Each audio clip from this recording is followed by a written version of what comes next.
The fluorescent lights buzzed quietly overhead as Sarah Jenkins pushed her cleaning cart through the 47th floor of Morton and Grace Financial's headquarters in downtown Manhattan.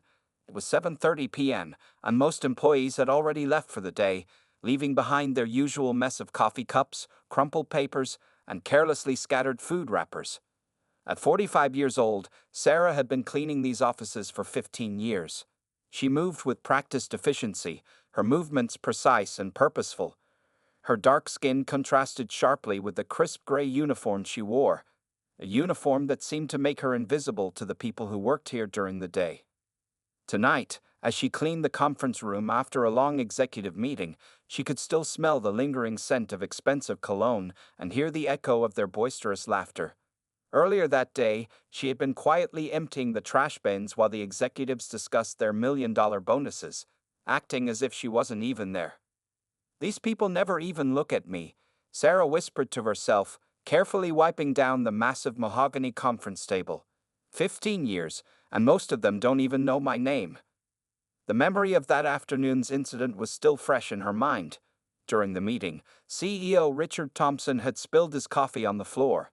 Instead of apologizing or acknowledging Sarah's presence, he had simply snapped his fingers and pointed at the brown stain spreading across the carpet, not even glancing in her direction as she hurried to clean it up.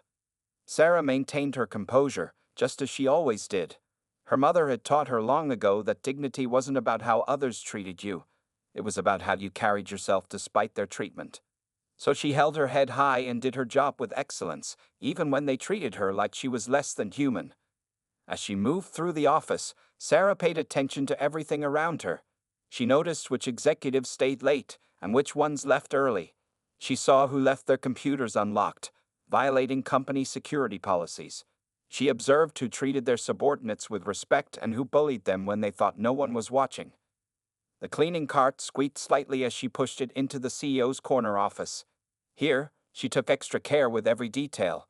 The massive windows offered a spectacular view of the city lights below, but Sarah wasn't here for the view. She emptied the trash, carefully noting the crumpled papers that held interesting information. She dusted the frames that held Thompson's many awards and certificates, silently noting the irony of the Leadership Excellence plaque hanging prominently on his wall. What none of them knew, what none of them had ever bothered to ask, was that Sarah Jenkins was far more than just a cleaning lady. She was a woman with dreams, determination, and a secret that would one day shake the very foundation of Morton and Grace Financial. As she cleaned, Sarah thought about her grandfather, James Morton. The founder of this company had been a visionary who believed in treating every person with respect, regardless of their position. How far the company had fallen from his original values under the current leadership. Sarah's phone buzzed quietly in her pocket, a reminder that she had class in 2 hours. For the past 6 years, she had been taking night classes, working toward her MBA. The executives who ignored her during the day would have been shocked to know that the invisible cleaning lady was maintaining a 4.0 GPA at one of the city's most prestigious business schools. But Sarah kept this information to herself. Her grandfather had taught her the value of learning from the ground up, of understanding how a business really operated by seeing it from every angle. The truth about people's character, he used to say, shows in how they treat those they think can't help or hurt them. As she finished her rounds for the evening, Sarah took one last look around the quiet office. The city lights twinkled beyond the windows, and the empty desks stood like silent witnesses to all she had observed. Tomorrow, the executives would return, barely noticing as she cleaned up after them, never suspecting that their days of treating people like furniture were numbered. Sarah switched off the lights and headed toward the elevator. She had just enough time to change clothes and make it to her advanced financial management class. A small smile played across her lips as she thought about how shocked they would all be when they finally discovered who she really was. But that revelation would have to wait. For now, she had work to do, both as a cleaner and as a student, preparing herself for the day when everything would change. The evening air was crisp as Sarah Jenkins hurried through the city streets, her backpack heavy with textbooks replacing her cleaning cart. She had exactly 45 minutes to get from Morton and Grace Financial to her night class at City Business School, where she was pursuing her MBA while keeping it hidden from everyone at work. Tonight's transformation was like every other. In a small coffee shop bathroom, she changed from her gray cleaning uniform into a neat blazer and slacks. As she pulled her hair from its practical bun into a more professional style, Sarah couldn't help but smile at her reflection.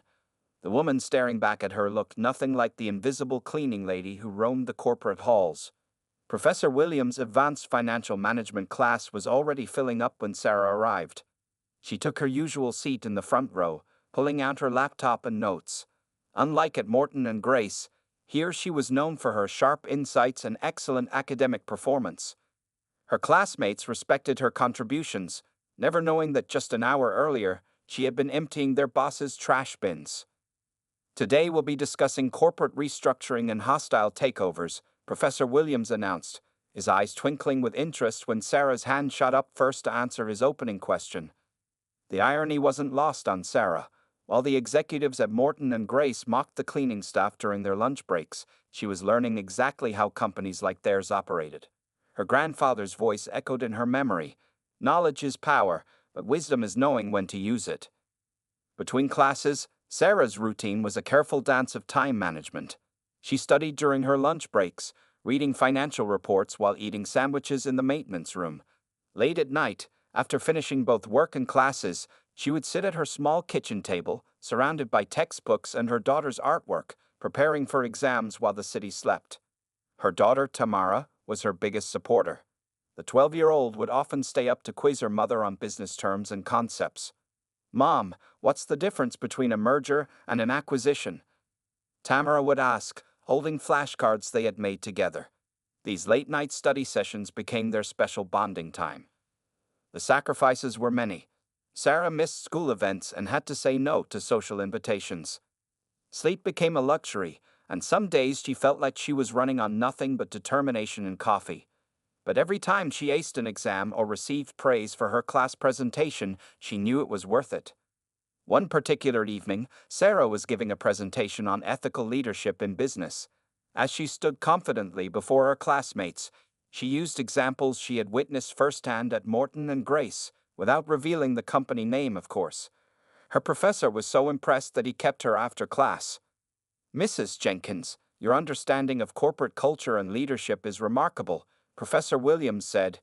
"It's as if you've been observing these dynamics from inside a major corporation for years." Sarah just smiled politely, keeping her secret.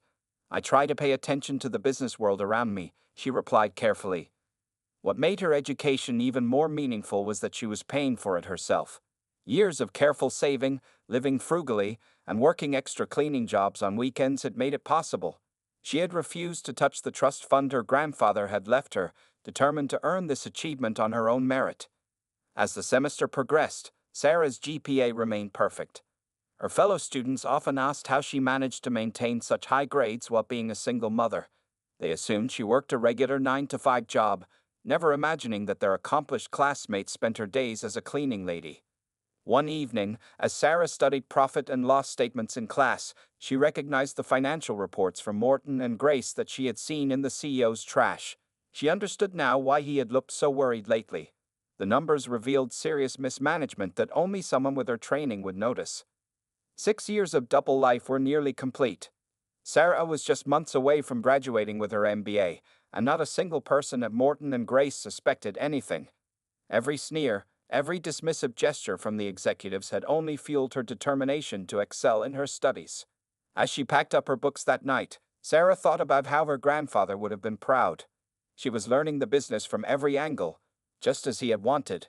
Soon, very soon, all those who had underestimated the cleaning lady would discover just how much she had learned while they weren't paying attention. On a rainy Tuesday morning, Sarah Jenkins was quietly cleaning the company's executive floor when the portrait of her grandfather, James Morton, caught her eye. The massive oil painting hung in the main hallway, showing a distinguished black man in his 60s, his kind eyes and confident smile a stark contrast to the current leadership's arrogant demeanor. Few people at Morton and Grace Financial knew the true story of how James Morton had built the company from nothing. Even fewer knew that the quiet cleaning lady who worked the evening shift was his only grandchild. Sarah paused her cleaning cart beneath his portrait, remembering their last conversation 6 years ago. "Sarah," he had said, sitting in his study at home, I'm leaving you controlling interest in Morton and Grace. His words had shocked her, but what came next surprised her even more. But you can't take over until you understand this business from the ground up. Start at the bottom. Watch. Learn. See how people behave when they think no one important is looking. That conversation had set everything in motion. Sarah had taken a job as part of the cleaning staff, using her mother's maiden name, Jenkins, instead of Morton. Her grandfather had arranged everything through his trusted lawyer, Mr. Peterson, who was the only other person who knew her true identity. Today, Mr. Peterson had requested a meeting. Sarah walked into his small law office during her lunch break, still wearing her cleaning uniform. The elderly lawyer looked up from his desk, his expression serious. "Your grandfather's final instructions are ready to be executed," he said, pulling out a thick folder. "You've done exactly as he asked. 6 years of working from the bottom, nearly finished with your MBA, and not a single person at Morton and Grace knows who you really are." Sarah sat quietly as Mr. Peterson explained the details. Her grandfather had left her 51% of the company's shares, making her the majority shareholder. The current management team, led by CEO Richard Thompson, owned only 30% combined. The remaining shares were publicly traded. "James was brilliant," Mr. Peterson continued, his voice filled with admiration. He watched Thompson and his cronies trying to push him out, thinking he was just a senile old man. But he was 3 steps ahead of them, preparing you to take over. Sarah remembered how the current executives had treated her grandfather in his final years at the company. They had gradually pushed him aside, thinking his old-fashioned values of treating all employees with respect were outdated. They never suspected that he was orchestrating their eventual downfall. "Your grandfather kept detailed records of every questionable decision they made," Mr. Peterson said, patting another folder. "The discriminatory hiring practices, the misuse of company funds, the hostile work environment they created, it's all documented here." As Sarah listened, memories flooded back.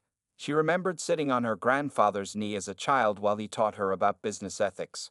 "Money is important," he would say, "but how you treat people is more important. A company is only as good as how it treats its lowest paid worker." Mr. Peterson pulled out one final document, her grandfather's last letter to her. Sarah's hands trembled as she read it. "My dearest Sarah, if you're reading this, you've done exactly what I knew you would. You've worked hard, learned everything from the ground up, and prepared yourself properly. I've watched you maintain your dignity despite how they treated you. You've seen the company through the eyes of those they ignore, and you've educated yourself to lead with both knowledge and wisdom. Now it's time for you to take your rightful place. Don't let anger guide your actions. Let justice and wisdom be your companions. Remember, true leadership isn't about power over others. It's about lifting others up. With all my love, Grandfather." Sarah carefully folded the letter, her eyes moist but her resolve firm. Mr. Peterson watched her with a gentle smile, reminded so much of James Morton in that moment. "When do we proceed?" Sarah asked, her voice steady. "The board meeting next week would be perfect," Mr. Peterson replied. "They're planning to vote on some particularly aggressive cost-cutting measures that would hurt the lower-level employees. It would be an ideal time to reveal who you really are." As Sarah left the lawyer's office and headed back to work, she felt the weight of her grandfather's legacy on her shoulders. Soon, very soon, the executives who had mocked and dismissed her would learn that the cleaning lady they had looked down upon was actually their boss. But first, she had one more week of cleaning to do, one more week of watching and learning, one more week of being invisible before everything would change. The morning light streamed through the windows of Mr. Peterson's law office as a team of legal professionals worked frantically to prepare for what would become one of the most significant corporate revelations in recent history. Sarah Jenkins, still in her cleaning uniform, sat quietly reviewing documents while her lawyer explained the final steps of her inheritance. "Everything is in order," Mr. Peterson said, organizing a stack of papers. "The share transfer documents, voting rights, and her grandfather's documented evidence of corporate misconduct. Morton and Grace Financial is legally yours to control." Sarah nodded, thinking about how surreal this moment felt. Just yesterday, she had been cleaning CEO Richard Thompson's coffee stains from his carpet. Today, she was signing papers that made her his boss. "Your grandfather was meticulous," said Linda Chen, one of the junior lawyers, spreading out financial records. "He transferred his shares to a blind trust 6 years ago, The board members thought he sold them off, but he actually kept them for you. They've been earning dividends all this time. Sarah picked up the financial statement, her MBA training helping her understand the complex numbers. The trust had grown significantly, thanks to her grandfather's wise investment strategies. But it wasn't the money that interested her, it was the power to make changes. What about the evidence? Sarah asked, thinking of all the misconduct she had witnessed over the years. Mr. Peterson pulled out a thick red folder. We have everything. Your daily logs of discriminatory practices, recordings of inappropriate executive meetings, documented proof of fund mismanagement. Your grandfather taught you well. Observe everything, document everything. As they talked, Sarah's phone buzzed with a message from the cleaning company's supervisor, asking why she wasn't at work. She quickly sent a reply about a family emergency, appreciating the irony of the situation. Soon, she would never have to mop another floor unless she wanted to. There's something else, Mr. Peterson said, pulling out an old leather journal. Your grandfather left this for you. He wrote it during his last years, documenting how Thompson and his team slowly pushed him out of his own company. Sarah opened the journal with trembling hands. Her grandfather's elegant handwriting filled the pages. They think I don't see their game. They smile to my face while planning to destroy everything I built. But they forgot the most important thing I built. My granddaughter. Sarah will be my answer to their greed. Tears threatened to fall, but Sarah held them back. This wasn't the time for emotions. It was time for action. The legal team spent hours preparing her for the upcoming board meeting. They rehearsed potential scenarios, reviewed corporate bylaws, and planned responses to every possible reaction from the current management team. Remember, Mr. Peterson advised, when you walk into that boardroom, you're not just James Morton's granddaughter. You're the majority shareholder of a billion-dollar company. You have the power and the right to be there. As evening approached, Sarah changed from her cleaning uniform into a designer suit that her grandfather had bought her years ago for this very moment. Standing before the mirror in Mr. Peterson's office bathroom, she barely recognized herself. The invisible cleaning lady was gone, replaced by a confident business executive. One more thing, Mr. Peterson said, handing her a small box. Inside was her grandfather's vintage Rolex watch, inscribed with the words, "Time reveals all truths." Sarah slipped the watch onto her wrist, its weight a reminder of the responsibility she was about to assume. Tomorrow, she would walk into Morton and Grace Financial not through the service entrance, but through the front door. Not as Sarah Jenkins the cleaner, but as Sarah Morton the owner. The security team has been briefed, Linda confirmed. They'll have new access cards and clearance protocols ready first thing tomorrow morning. As the sun set over the city, Sarah gathered her things to leave. Before walking out, she turned to Mr. Peterson. Thank you for keeping my grandfather's secret all these years. The old lawyer smiled. James Morton was more than just a client, he was my friend. He would be proud of you, Sarah. You've learned the business the right way, from the ground up. Sarah stepped into the evening air, feeling the weight of her grandfather's watch on her wrist and his legacy in her heart. Tomorrow would change everything, but tonight she had one last task, to clean the executive floor one final time, knowing it would be the last time anyone would underestimate her. The executive meeting room on the 47th floor was packed that Thursday morning. Sarah Jenkins pushed her cleaning cart past the open door, deliberately slowing her pace. CEO Richard Thompson and his inner circle were having what they thought was a private conversation, unaware that the cleaning lady they ignored was actually their boss. These lower-level employees are getting too demanding, Thompson was saying, his voice carrying into the hallway. Especially the cleaning staff. They want better health benefits, like they're actually important to this company. Sarah quietly took out her phone and pressed record, just as she had been doing for months. Her grandfather had taught her well. Evidence was everything. Did you see that petition they sent around? Laughed Marcus Chen, the CFO. Like we care what the people who empty our trash think about company policies. The room erupted in laughter, and Sarah felt her hands tighten on her cart handle. For 6 years, she had maintained her composure through countless similar conversations, but today felt different. Perhaps it was because she knew it would be the last time.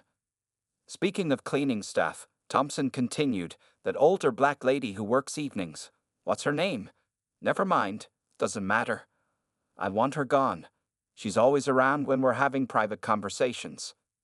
Sarah's heart pounded, but her hands remained steady as she continued recording. Everything they said would be played back to them soon enough. "I got the perfect solution," said Helen Roberts, the HR director who was supposed to protect employee rights. "We'll outsource all cleaning staff to a third-party company. We can cut their benefits, reduce costs, and if they complain, they're not technically our employees anymore."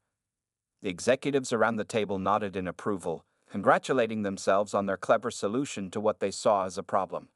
None of them noticed Sarah standing in the doorway, her phone capturing every word. "While we're at it," Thompson added, pulling out some papers, "I have some creative accounting solutions for the quarterly report. The shareholders don't need to know about certain adjustments I've made." Sarah zoomed her phone's camera in on the papers on the table. Years of cleaning had taught her all the best angles to capture documents without being noticed. The financial misconduct she was recording would be the final nail in their coffin. "What about old Morton's shares?" someone asked. "The ones he supposedly sold before he died?" Thompson waved dismissively. "Ancient history. That old man was too focused on his ethical business nonsense. We've run this company our way for 6 years now, and nobody can stop us." The irony of his statement almost made Sarah smile. Almost. "I heard Morton had a granddaughter," Marcus Chen mentioned. "Whatever happened to her?" "Probably some worthless trust fund baby," Thompson sneered. "Even if she exists, she's not smart enough to understand this business. Morton was too soft, always talking about treating everyone with respect. That's not how you make money in today's world." Sarah had heard enough. She quietly stepped away from the door and headed to the maintenance room. There, she changed out of her cleaning uniform for the last time, carefully folding it and placing it in her locker. In her bag was the suit she would wear to tomorrow's emergency board meeting. Mr. Peterson had already sent out the notices, citing urgent corporate governance concerns as the reason. The executives had no idea that their comfortable world was about to shatter. Before leaving, Sarah took one last look around the maintenance room.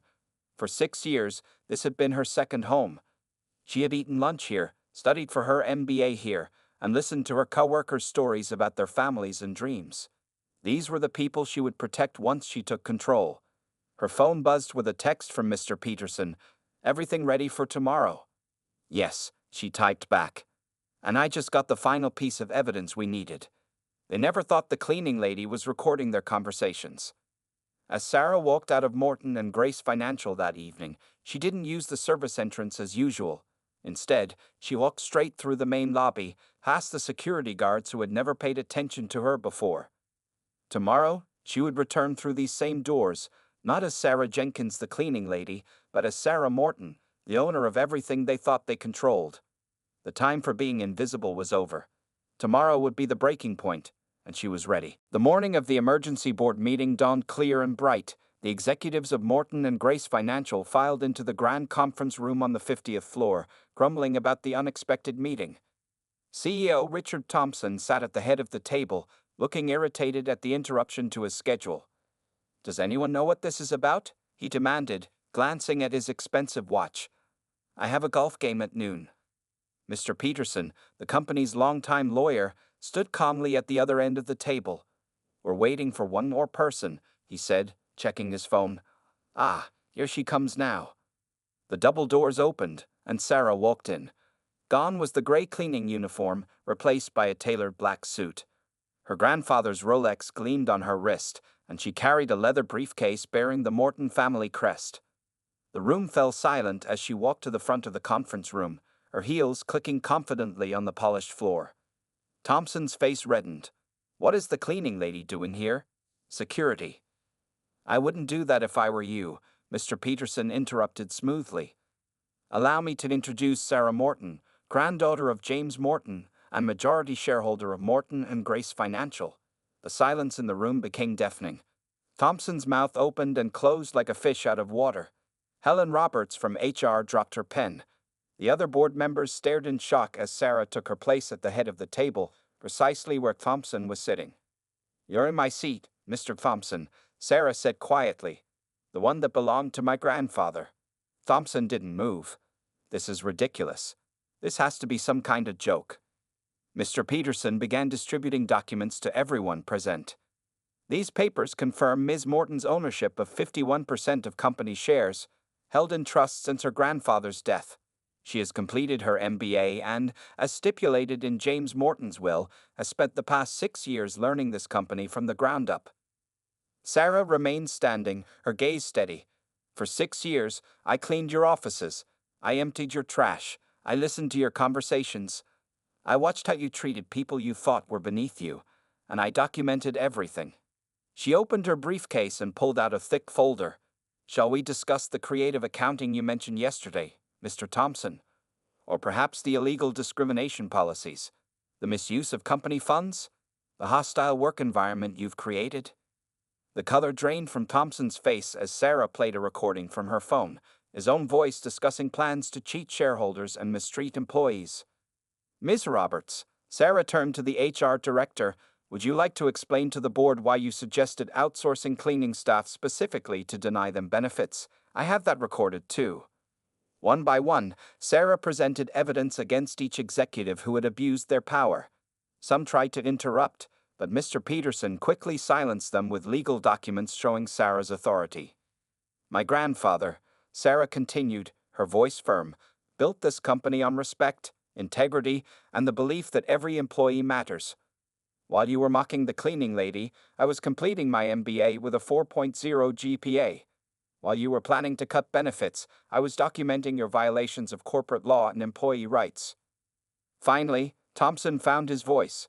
You can't do this. You don't know anything about running a company. Sarah smiled, the same kind smile her grandfather was known for. Actually, I know everything about this company, from the ground up, just as my grandfather wanted. I've seen how it works at every level, not just from the comfort of a corner office. She turned to Mr. Peterson. Please escort Mr. Thompson out. His employment is terminated, effective immediately. Security has already been instructed to watch and clean out his office.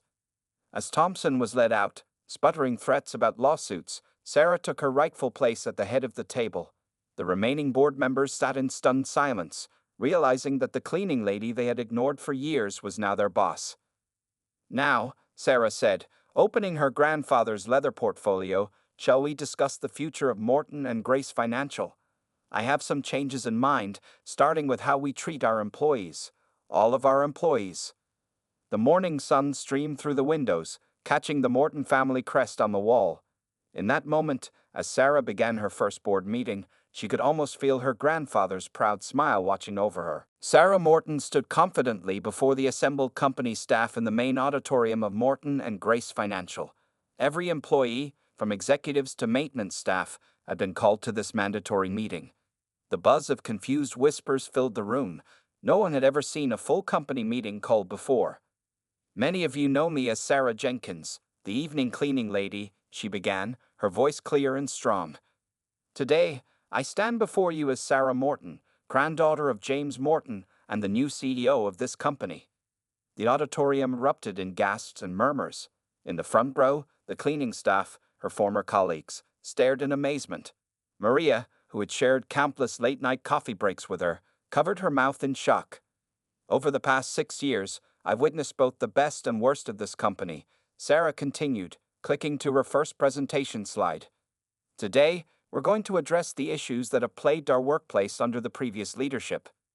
The screen displayed financial records, showing systematic embezzlement and misuse of company funds by the former executives. Sarah explained each violation clearly, ensuring even the non-financial staff could understand the extent of the corruption. Mr. Thompson and his team diverted millions meant for employee benefits into their personal accounts, she revealed, pointing to specific transactions. They created fake consultancy firms to funnel company money into their own pockets. The evidence was damning. Email threads showed the former executives mocking lower-level employees. Security footage displayed instances of workplace harassment. Recording after recording revealed their discriminatory practices and illegal activities.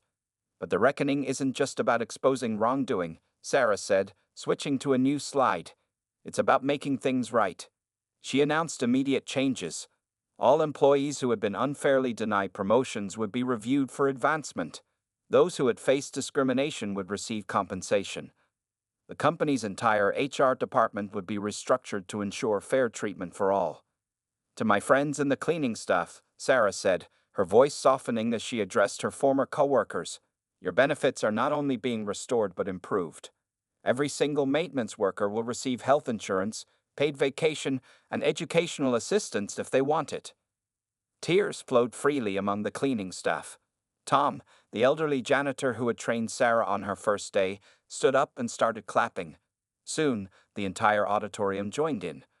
When the applause died down, Sarah moved to the serious consequences.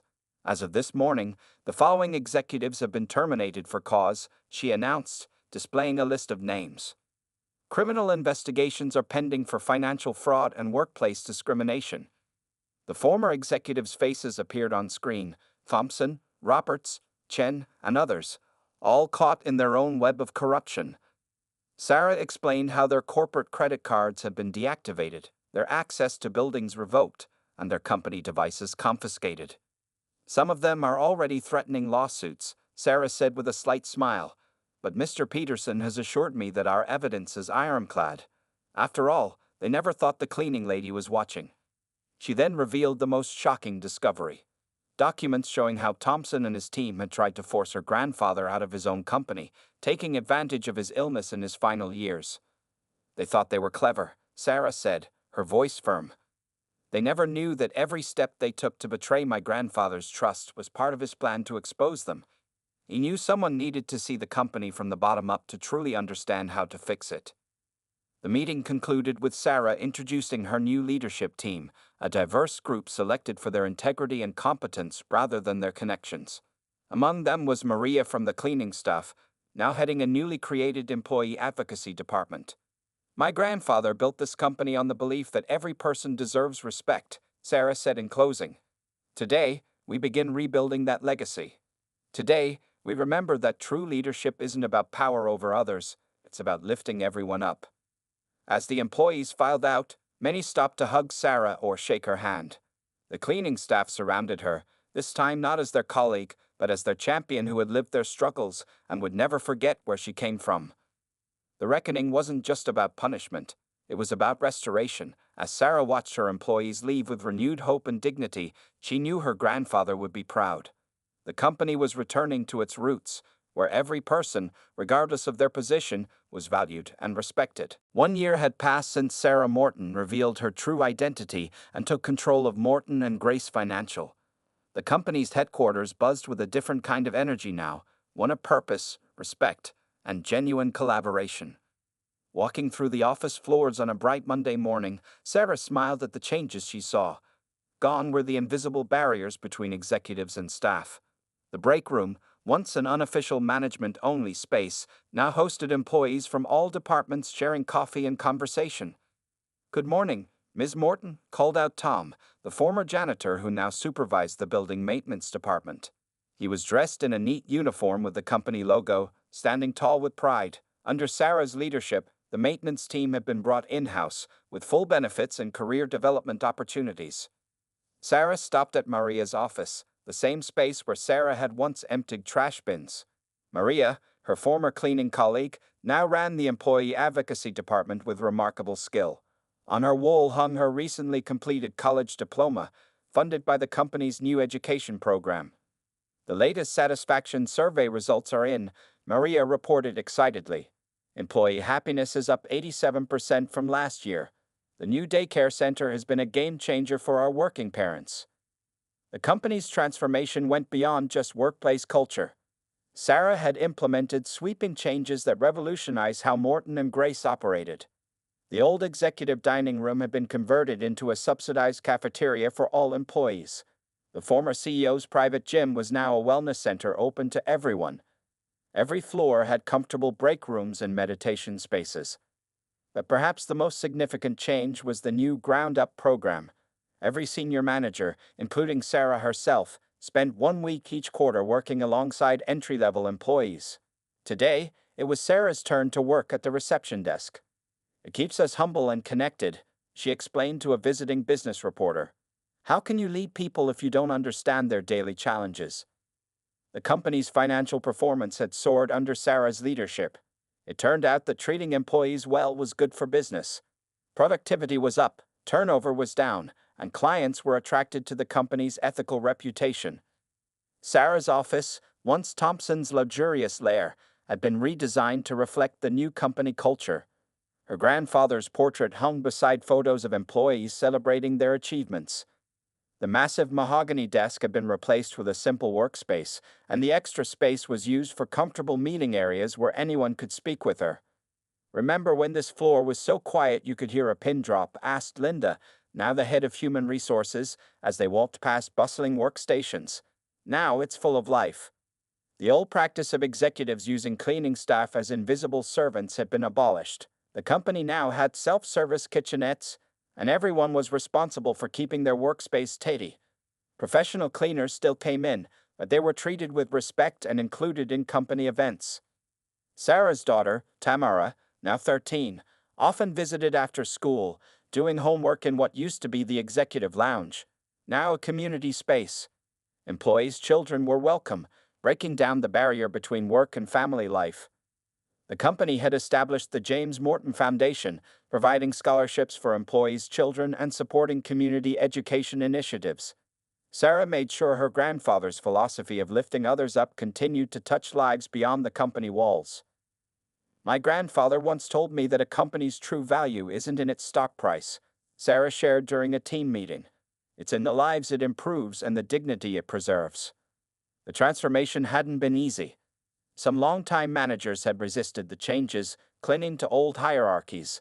They were given a choice: adapt to the new culture or leave. Most chose to stay and eventually embrace the new way of working. As Sarah stood by the window of her office that evening, watching employees leaving work with smiles on their faces, she reflected on the journey. The cleaning cart she had pushed for 6 years was now displayed in the company museum, alongside the gray uniform she had worn, a reminder of where she came from and why the changes mattered. Her grandfather's words echoed in her mind. "True leadership isn't about power over others, it's about lifting everyone up." Sarah had proved him right.